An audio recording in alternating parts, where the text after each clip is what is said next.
What's up, guys? Welcome back to the channel. I am just going to recap real quick. My last awesome ride was in Palos Verdes area of Southern California, coastal California, during a beautiful time of year. But what time of year isn't beautiful out there? Seriously. I'm throwing in some new footage, but it's from the same ride, essentially. Just for the intro, because we're going to move on from this location to another spot that is arguably more famous. But just to recap, I had one of the most beautiful rides on this lovely scooter. It's the Teverun Fighter 11, and if you want to get $50 off of this or other awesome scooters from one of my favorite shops ever, I'm happy sending this guy some business. I get a tiny bit of commission for this as well, but the customer service gives me so much confidence. I'm picky with the brands I partner with, and I know how wonky the scooter world can be. It's hard to get good information, and it's hard to get reliable service. But Super Scoots stands above the competition in terms of customer support.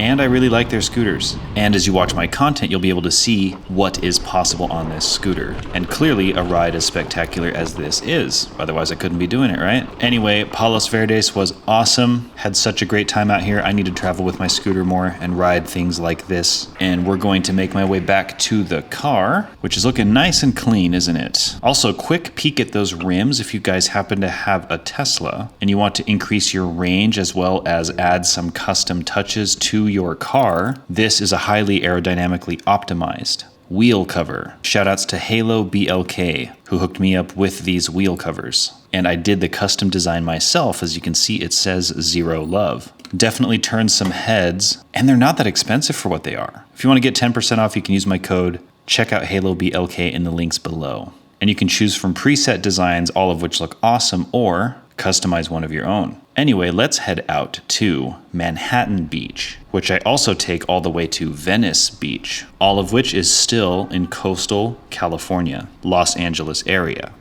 All right, so we're getting out of this parking garage I was in. This is Redondo Beach Whole Foods, actually. So we're parked underground, and I promise the scenery gets quite a bit prettier very soon.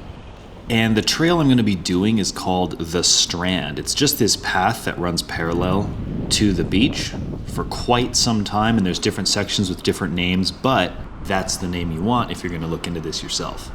Because, I'm doing this video partly so that I can look back on these videos and remember this ride or share it when I tell some friends. And yeah, it was a pretty smooth ride through the city. It's not like a super high traffic city. Los Angeles area is obviously stereotyped for being very busy and trafficy, which it totally is. A lot of the main surface streets during rush hour and the highway, it's an absolute nightmare driving there. It's probably one of the worst things about the city is the traffic. But this city at this time of day, it was fine.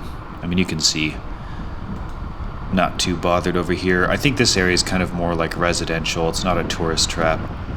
And it's not the kind of residential that's just like a super poppin' college town or something. It's pretty quaint from what I can tell. But if you go to the beach, it gets busy, and we will be there very soon. You can see plenty of bike lane accommodations here. Not only is it sectioned off from the road with a line, but it's also indicated with like green filling.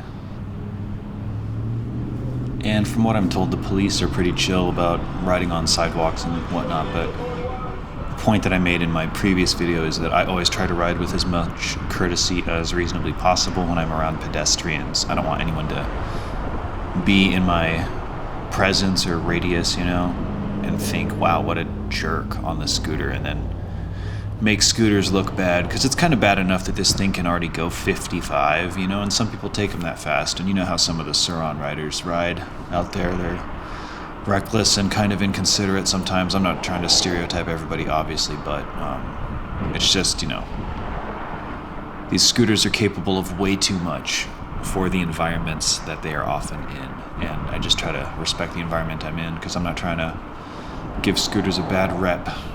That being said, though, I felt pretty comfortable having to be on sidewalks or ride on the wrong side of the road for a little bit.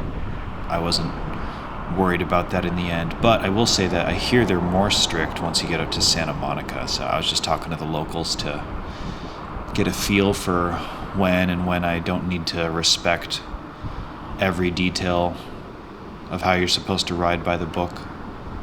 I guess they're more strict in Santa Monica because it's such a tourist hotspot. If you're caught on a scooter in areas you're not supposed to be riding it, I think they'll much more likely do something about it, which is fair. It's a way more high traffic area there, I think. People are much more likely to get hurt. Here you can see it's a very open space. I'm not really worried about crashing into anybody accidentally at all. And this guy on the e-bike is passing me. So, yeah. Just good stuff to know if you're coming out to this area.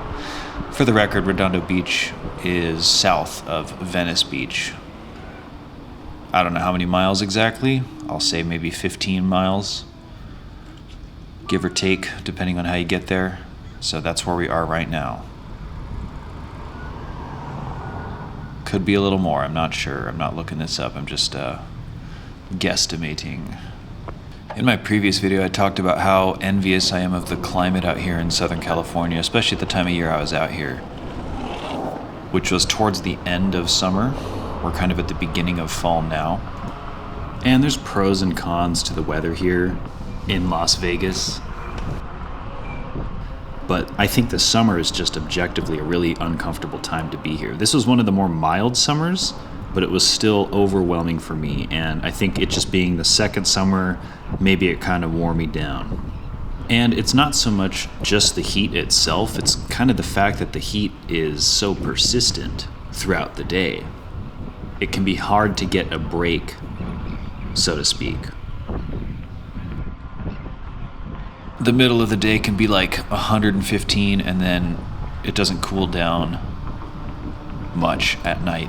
It can still be over 100 degrees even though it's 10 p.m. So I'm reporting back at a different season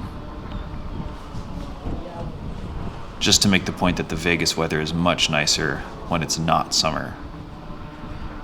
And the weather recently has been kind of reminiscent of the weather in SoCal. So as I look at this footage and remember how nice it was, I'm starting to realize, like, well, it can be that nice here too. The difference is that it's this nice kind of all the time in this area, which is largely why it's so expensive. I mean, look at these houses to the right. What do you think the cheapest one of these goes for? Beachfront property in Southern California? I mean, I have no idea. But it's crazy to think about how many houses like this there are. Clearly there's enough people to fill out these houses that you can just have miles of beachfront property like this with houses like that. It's ridiculous. I wonder what that would be like where your back door is literally just a gateway to a tourist destination, kind of. I think Venice Beach and Santa Monica, which is up north a bit, steal most of the attention, but this area can still get quite busy. This was my second day on this path, and it was way less busy than my first day. I forget what day was what day at this point, but you'll see some areas with patches of denser traffic. Pedestrians, bikers, and certain areas where you are required to walk, which for the most part I respected, but sometimes I was like, oh, I can just go over to this area, stay out of people's way, go slow, and navigate around where those rules are enforced, which is fine. A lot of people were doing that. As you can see, that guy's on a bike there.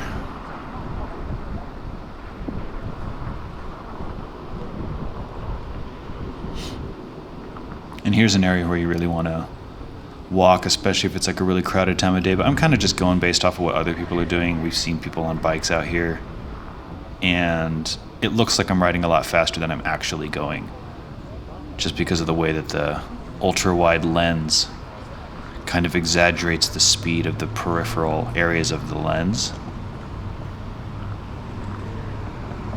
But for most of the footage, I think the speedometer is within view. If you're ever curious how fast I'm going, you can look down a little bit. Maybe you'll get to see.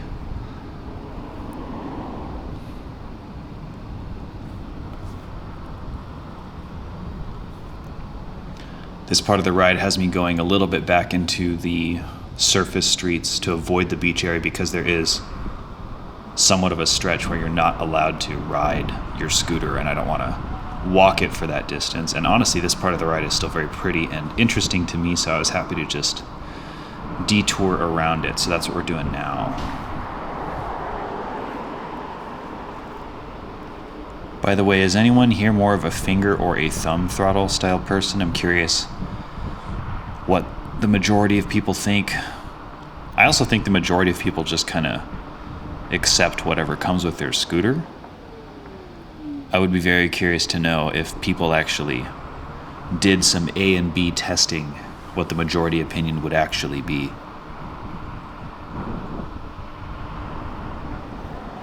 But I'm definitely a finger throttle guy after being a thumb throttle guy for some time.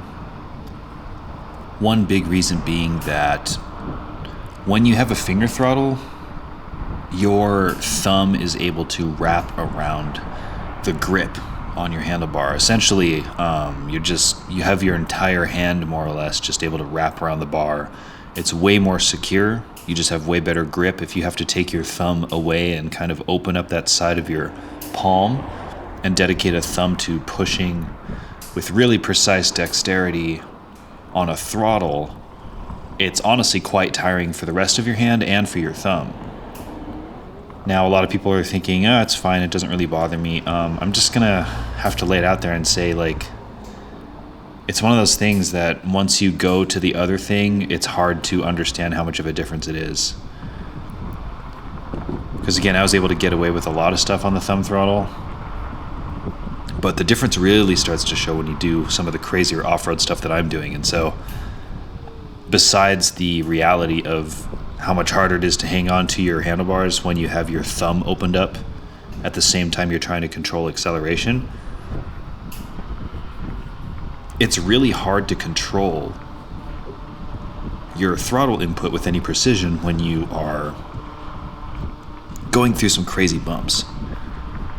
I mean, your hand and your arms just have a way of like rocking up and down, and unfortunately the thumb throttle and the angle that you push with a thumb throttle is subject to being pushed when you are rattling through that environment.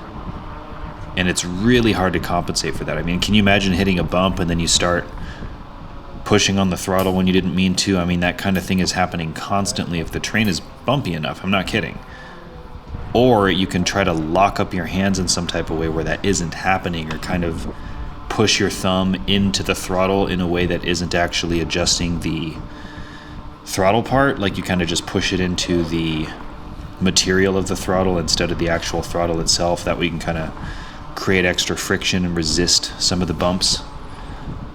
But all of that is not necessary when you have a finger throttle, because hitting really bumpy stuff doesn't really change how you grip with your trigger finger. So being able to relax the finger while you have your thumb fully wrapped around the handlebars with a finger throttle makes a huge difference. Huge difference. Can't stress that enough.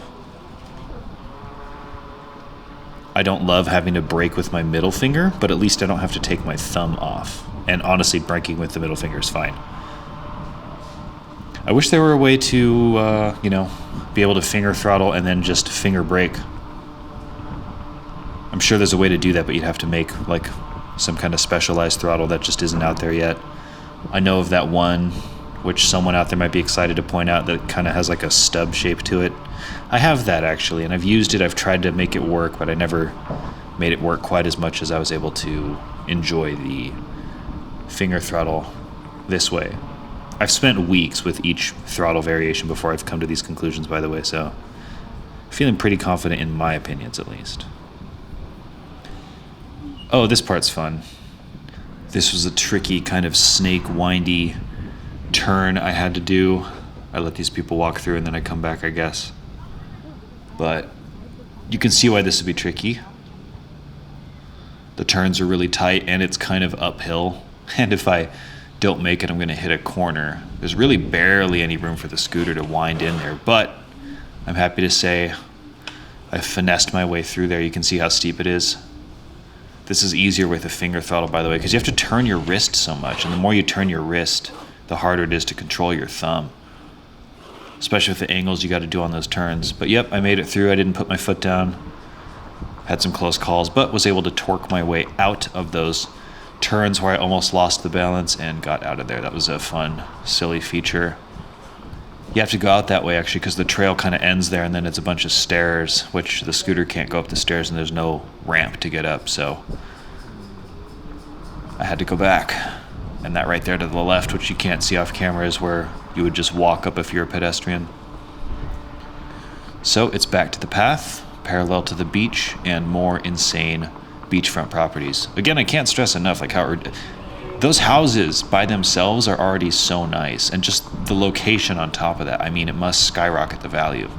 It's crazy that there's that many people that can afford these houses. I understand that they're just a tiny little blip of the population, but at the same time, it's still insane to just see house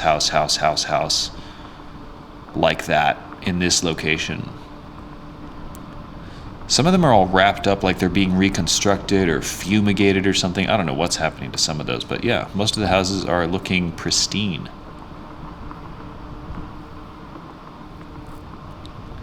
Imagine the glare during sunset, though. You take the good with the bad, right? Anyway, another crazy thing about this location is just how many volleyball courts there are. I mean, if you look over to your left and you kind of rewind back a little bit too, you'll see that there's just as many volleyball courts as there are houses, pretty much. I mean, it's ridiculous. I've never seen a field full of volleyball courts, but on some days, a lot of them are pretty busy, and it's cool to just think that you can just walk up to the beach and join a game of volleyball on a perfect day outside, and just realize that so many days in a row can be like that out here. I think that's part of why the culture in California, in my experience at least, is a lot maybe happier or more hospitable than Vegas, is because that kind of community is possible in California. Geographically and climate-wise, it's just not in Vegas, especially in the summer. Anyway, point is that it's interesting to consider how real of a force climate and geography can be to the culture of a city. I mean, you see everything you're seeing in this footage here. It's absolutely beautiful, but if it was 115 outside, do you think there'd be nearly as many people outside? And it's kind of a less busy day than some, but my point is that the climate out here really enables you to be outside and just meet people, play sports, jump in the water, enjoy a beautiful day. And I think that has a profound impact on the culture when you have hundreds of days out of the year where that's possible. And in Vegas, where the summers punish you for even thinking about going outside, it's very different. And on top of that, since it's so terrible in the summer to go outside, there's kind of like not much to do outside. There's no beach to go to. It's too hot to just enjoy the great outdoors. There's some cool scenery in Vegas for sure. I'm not going to take that away from it. I'm just saying that when it's that hot, it's hard to enjoy anything that there is to do outside. And the city is kind of built around that reality. Since there's not much nice to do outside during a pretty significant portion of the year, there's less stuff built to do outside. Does that make sense? And that in turn also affects the culture of the city.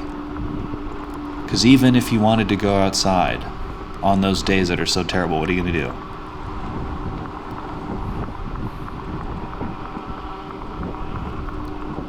So people kind of stay inside. Maybe they go to the casinos.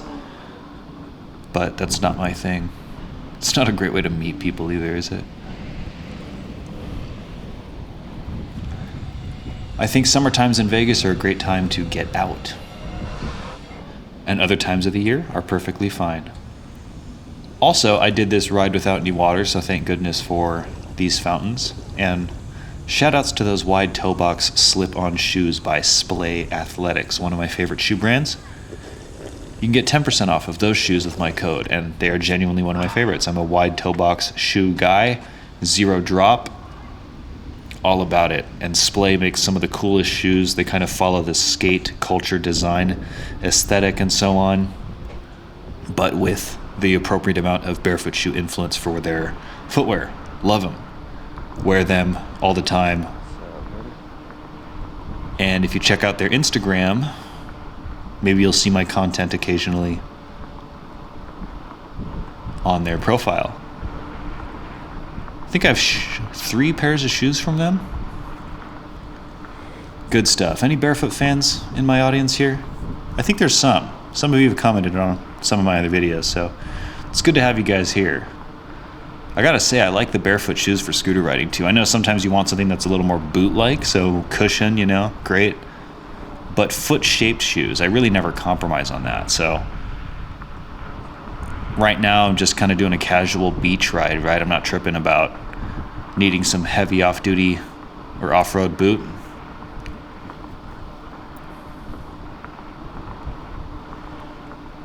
But for when I am, I also have a pair of Lems, these Lem boots. Lems boots, sorry, it's called the Breck. And that's another foot-shaped zero-drop shoe with a bit more padding and lugs for hiking and so on, but it makes a great, more aggressive off-road scooter boot. Okay, my whole point was that the wide toe box stuff allows your feet to spread out, your toes to spread out, and you just have such a wider platform on your feet to really stabilize yourself on the scooter. It makes a big difference, being able to just spread your toes the way that toes are meant to be spread, but I mean just the stability it offers, whether it's skating on a skateboard or scootering or just walking around day to day. It's a big difference. I want to see the world just transition to foot-shaped shoes. It doesn't always need to be barefoot, but it is the barefoot community and industry that is pushing the footwear space to a better place. And Splay is absolutely one of those brands. So check them out. And if you got a pair of Splays, let me know.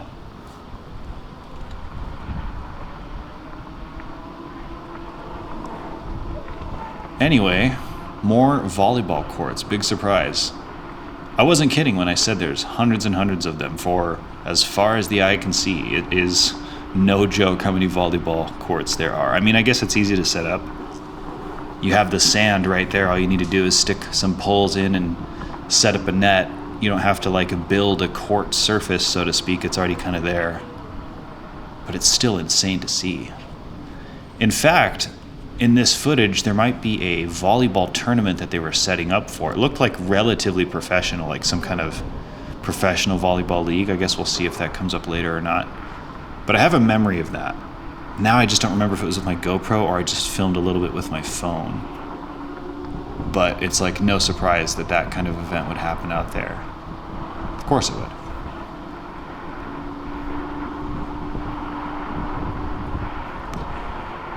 It's interesting too how the scenery kind of changes over the course of distance on this scooter ride. At this point, from the beginning, it's become a little bit more away from it all feeling, The beach is a little less crowded. You're not as close to the city or surface streets.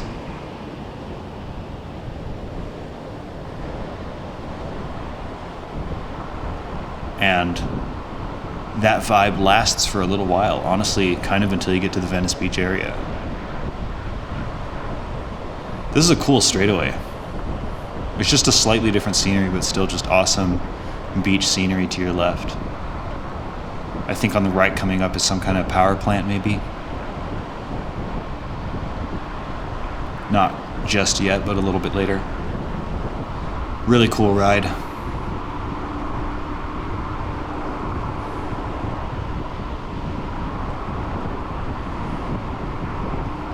I am going above 20 miles an hour, which is rare to see me do that. One reason I don't is I don't want to get too comfortable just going at high speeds and then take it for granted and then one day just eat absolute you-know-what. But for this straightaway and how much distance I had, I figured we can shave a little bit of time off, why not?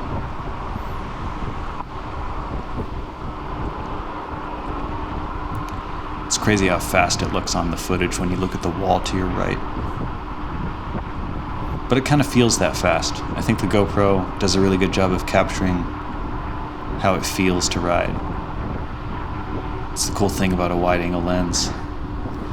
A POV wide-angle lens. Thank you.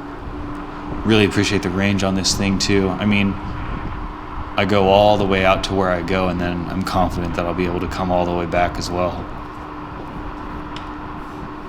Really appreciate that.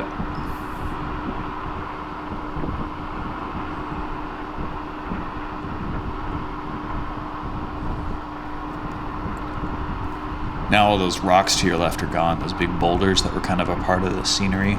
It's just raw sand now with the occasional trash can to the left, and then some kind of barbed wire fence on the right. It's obviously not quite as aesthetic of a scenery here for this part of the stretch, but that's perfectly okay, and it's still pretty beautiful. That kid's kind of hauling. Is he riding an e-bike? He must be.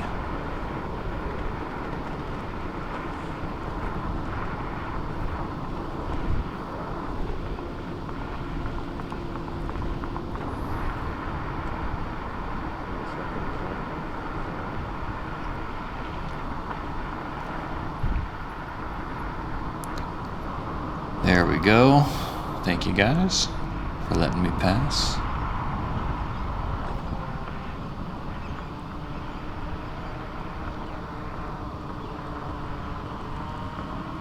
Yeah, I believe that might be the power plant I was talking about, if that's what it is.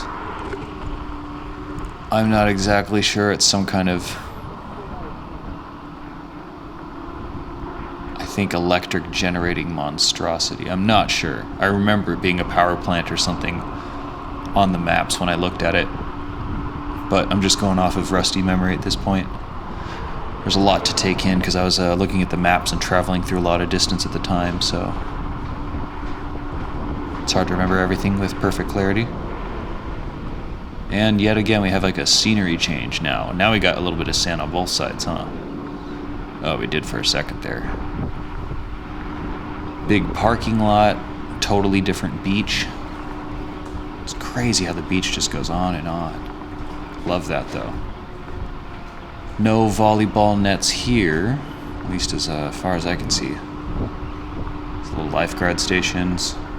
By the way, I'm obviously just talking to kind of fill space as I watch this and you watch it too, so it's just a matter of keeping the conversation going, really. I'm not always going to have something relevant to scooters specifically to say, but when I was traveling out here, one thing I realized is that I really don't even care to go to restaurants so much when I travel. Maybe I've already traveled enough to feel like I don't need to try this or that food or that restaurant. I literally, gosh, for so many of my meals, I actually just went to Whole Foods or Target, got snacks, occasionally got like a healthier frozen dinner option. I feel like frozen dinners, by the way, have gotten much healthier over the years. Like, a lot of those are just legitimately cooked at scale foods that are frozen and then sold, as opposed to some insanely processed and preserved, sketchy, cheap food. And I always take it out of the plastic and microwave it in a glass bowl or something. So I'm really just, I don't know, I feel like, what's wrong with that? It's way better than fast food. It's cheaper too. I don't know. Restaurants just aren't really my thing anymore. They kind of used to be.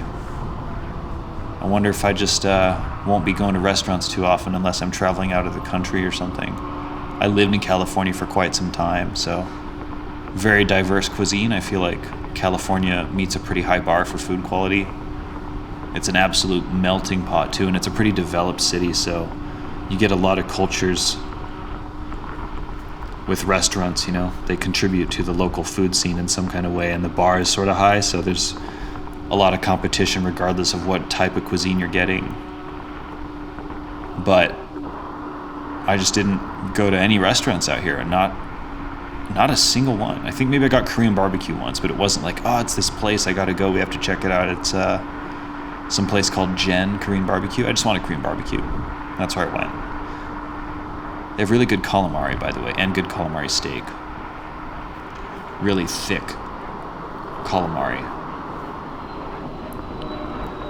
So that was the one restaurant I believe I went to, and everything else was literally like healthy snacks and healthy frozen meals. And someone's gonna be like, healthy frozen meals, that's an oxymoron, but it's really not.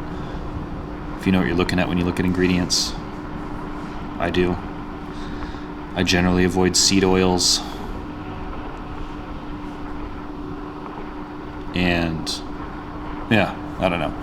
I don't need to get into the rabbit hole of trying to qualify my eye for quality in food, but if someone's just going to blanket statement frozen meals are bad, that's so reductionist, and it's just really not that simple. There's healthy ones and then there's not healthy ones. That's the reality. And if you think they're all the same and you don't know how to spot the difference, then that's on you, not me. I know how to spot the difference. There's a brand called Deep. I get those at Target sometimes. They do some really good Indian frozen dinners. I don't really go to Indian restaurants unless it's a buffet anymore, because the buffets can really be good sometimes, but going to a restaurant and just getting the foods that I want, it ends up being like $40 for myself. Or I could go to an Indian buffet for like $15, and it might even be better, and it won't take 40 minutes for my food to arrive. And that's just restaurants. I'm not hating on Indian restaurants for taking 20 to 40 minutes for the food to come out. That's just restaurants, you know? They take your order and then they make it and bring it out when it's ready, but that can take a long time, and I just don't want to sit down at a place for 20 to 40 minutes before I have my food. And one of my favorite things about buffets is you can look at your food before you eat it. You don't have to wait for it to arrive. You can actually look at your food before you eat it and pick the pieces that you want. You can have the exact amount that you want. You don't have to wait. I mean, if you go to a nice buffet, those do exist, by the way. And I live in Vegas now, which is like arguably the buffet capital of the world. There's quite a few ridiculously nice ones out here, and some more average priced ones that are still really nice. I don't really like restaurants anymore. I probably go to restaurants like maybe 5 times a year, and buffets I'll probably go to a few times a month, something like that. Otherwise, I'm probably eating at home or snacking at Whole Foods or Target. Anyway, I felt like that was relevant to bring up because trying food is sort of a big part of traveling, but it just hasn't been for me recently. When I'm traveling, at least in the States, I'm kind of just looking for things that meet my health standards. And that's really not something I can count on at most restaurants. I'm just looking for Whole Foods, I'm looking for Target, I'm looking for places that have snacks and foods that I'm familiar with, instead of some restaurant that I've never been to and I have to look through the whole menu, you know? Just wondering if anyone else feels that way, I guess. I feel kind of quirky in that way, but yeah. Wasn't trying to try food out here. Well, that was a long tangent about food. I appreciate you guys being here to listen to all that. Anyway, I'm probably going to wrap up this video after this clip is over, just so that it doesn't go on for too long. And if you want to see me continue this ride, you can just see the next video, and that will be where this part of the beach connects to Venice. And that's actually a pretty cool ride. Venice Beach, obviously not Venice, Italy. But what to say? I got a new scooter, I'll tell you that. If you watch my last video, you'll know that I sold my 7260R. And my reasons were that it's just a lot heavier than the scooter I'm riding in this video. And I love that it has 13-inch tires. It's nice that it has more range, although I never felt like this one didn't have enough. It gets like 55 miles or so, and that 7260R, which takes too long to say, gets maybe twice that. And I think my favorite thing about it was the 13-inch tires. It's nice to have a bigger deck, but ultimately, it's like a 45-pound weight penalty to upgrade to that, maybe. And the only reason it was more off-road capable is because of the bigger tires. Other than that, nothing was really more off-road capable about it. But it is a cool scooter. I just sold it because I figured if I had to keep one, I'd keep this. I can more easily put this in the car, and like for this ride, having those 13-inch tires makes almost no difference. You know what I mean? Like for this ride, you don't need the larger tires. Larger tires are always nice, but I literally couldn't put that 7260R in my car. I need a nickname for that scooter. I can't. I feel like the amount of life I've spent saying 7260R is crazy. Anyway, I did get a new scooter. I'll talk about it very soon. I'm just catching up from my SoCal riding content with the Fighter 11 in the meantime. And I do feel like I need to make a video on why I sold the 7260R and whatnot, but also do a review on it officially. I never really reviewed it. I had enough time with the scooter to get to know it. I just didn't make enough time to get around to actually, making a review before I sold it. But I will, because I know a lot of people still have questions about that scooter. Leaving some of the using phone on my screen here, just so you can kind of get a sense of where I was at during the video. Oh, and you know what? Do you guys notice that long brake cable in the front? A while ago, I replaced the front brake because it failed around the banjo, if you know what that is. It just started leaking oil. There's no way to fix it. I just had to replace it, really. And there was a lot of excess cable, and I didn't have the tools to cut it. And that's why there's a long cable sticking out of the front. I actually had to delay my trip to the LA area because my front brake failed just before I wanted to leave, but thank goodness it happened before I left and not while I left, because it would suck to not have my second brake on such a ride. Anyway, that's that. Thanks for watching. All the sponsor and discount links are below. I'll leave it at that. Hope to see you guys in the next one. Subscribe, help me grow this channel, and I will make an effort to catch up on scooter content soon. Alright, thank you for watching. Bye.